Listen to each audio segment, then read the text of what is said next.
আজকে খেয়েছো? খেয়েছো? জুস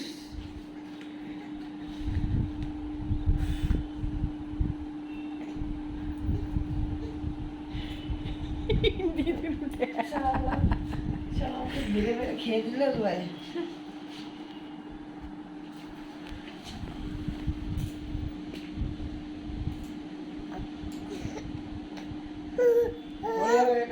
ভেলকি রাস্তাতে গিয়ে পড়ে পড়ে দেখ, পড়ে যাবে না, ধরতে পারবি না, চড়াস করে।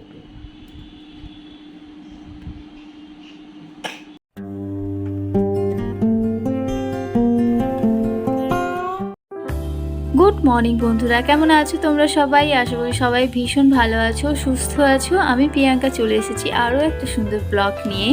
ভিনায়ককে 3-4 দিন ধরেই আমি হোমমেড সাইলাক্স খাওয়াচ্ছি। তো বাড়িতেই বানিয়েছি, কি দিয়ে বানিয়েছি সেটা তো তোমাদের সঙ্গে শেয়ার করব। আর তার আগে আমি বলি, সেই 3-4 দিন ধরেই সাইলাক্সটা বানিয়ে খাওয়াচ্ছিলাম, তো ওতে কোনো সমস্যা ওর হয়নি। তো সমস্যা যেহেতু হয়নি আর সাইলাক্সটা শেষও হয়ে গেছে, তাই ভাবলাম তোমাদের সঙ্গে আজকে যেহেতু সাইলাক্সটা বানাবো, তো ভাবলাম তোমাদের সঙ্গে একটু শেয়ার করি। তো চলো আজকে ভিডিওটা তোমাদের আশা করি ভালো লাগবে। তো চলো ভিডিওটা স্টার্ট করি। এখানে আমি হোমমেড সাইলাক্স বানাতে আমি কি নিয়েছি সেটাই তোমাদের সঙ্গে আজকে শেয়ার করব। তো এখানে তোমার বিউলির ডাল নিয়েছি আমি 100 মতো নিয়েছি বিউলির ডাল, আর মুসুরির ডালও 100 নিয়েছি, ছোলার ডালও 100 নিয়েছি, আর ওখানে মুগ ডাল আছে, মুগ ডালও আমি 100 নিয়েছি। আর যে রেগুলার যে আমরা যে চালে ভাত খাই সেই চালও নিয়েছি, পরিমাণে একটু বেশি নিয়েছি। চাল ডালের মানে ডালগুলোর থেকে পরিমাণে একটু চালটা বেশি নিয়েছি, আর রেগুলার যে চালটা আমরা খাই সেই চালে নিয়েছি। আর এখানে আমন্ড বাদাম নিয়েছি 10 থেকে 11টা, আর 1 মুঠো আমি কিশমিশ নিয়েছি, আর 10 থেকে 11টা আমি কাজুও নিয়েছি। আর এখানে আমি তোমার ওই যে মুগ কলাই আছে না, যেটা আমরা তড়কা খাই যে ডালটা, সেই ডালটাও নিয়েছি, কিন্তু এটা আমি ভিডিও করতে ভুলে গেছি, মানে আমি পরে অ্যাড করেছি। আর মানে যখন অ্যাড করেছি তখন ধোয়াও আমার হয়ে গেছে, রোদে মেলাও হয়ে গেছে, তখন আমি অ্যাড করেছি, মানে হঠাৎ মনে পড়েছে তাই। তো যাই হোক, এটা এখন খুব ভালো করে এগুলোকে ধুয়ে নেব, যতক্ষণ না সাদা জলটা পরিষ্কার, এই যে দেখতে পাচ্ছ সাদা জলটা বেরোচ্ছে, এটার মধ্যে অনেক পাউডার টাউডার মেশানো থাকে, তো যাতে পোকামাকড় যাতে না লাগে তার জন্যই মিশিয়ে রাখে দোকানদাররা। তো যাই হোক, এটাকে খুব ভালো করে ধুয়ে নেব, ধুয়ে যতক্ষণ না পরিষ্কার হচ্ছে জলটা ততক্ষণ আমি ধোবো, খুব ভালো করে ধোবো, ধুয়ে জলটাকে খুব ভালো করে ফেলে দেবো। তো এভাবেই 3-4 বার করবো, করে তারপরে জলটাকে ভালো করে ছেঁকে রোদের মধ্যে মিলে দেব।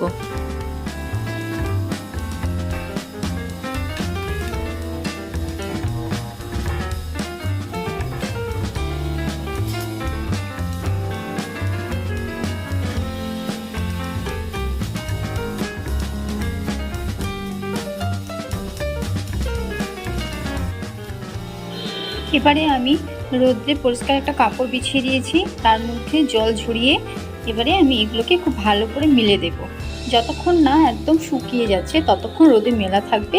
তারপরে শুকনো খোলায় একটু নেড়ে চেড়ে নেব।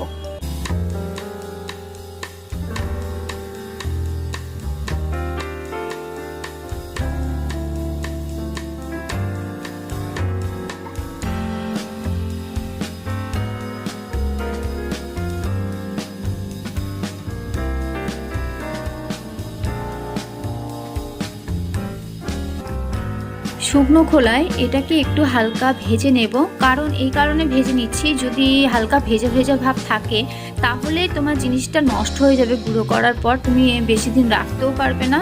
তো সেই জন্যই হালকা শুকনো আমি কড়াইতে নেড়ে ছেড়ে নিচ্ছি, মানে হালকা ভেজে নিচ্ছি।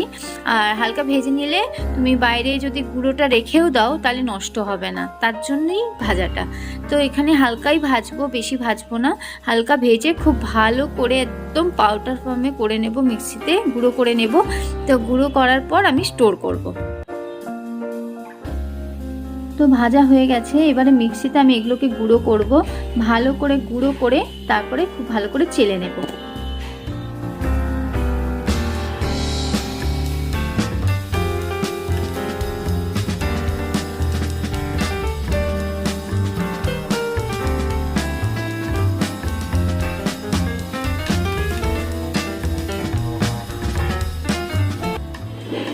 ভালো করে আমি চেলে নিয়েছি। চেলে এবারে পরিষ্কার গ্লাস কন্টেনার নিয়েছি। গ্লাস কন্টেনারে মানে এয়ারটাইট কন্টেনারগুলোয় রাখলে অনেক দিন স্টোর করে রাখা যায় আর জিনিসটা একদম ভালো থাকে, নষ্ট হয় না।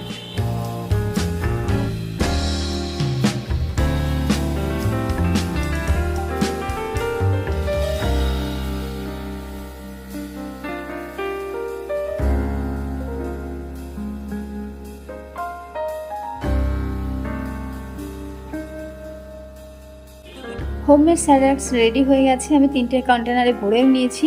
চলো এবারে ভিনায়ককে একটু বানিয়ে খাওয়াই।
ভিনায়কের এখানে চান হয়ে গেছে, ওকে এখন রেডি করে তারপর খাওয়াবো।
আজকে ভিডিওটা যদি কোনোভাবে তোমাদের হেল্পফুল হয় অবশ্যই কমেন্ট করে জানিও কেমন লাগলো।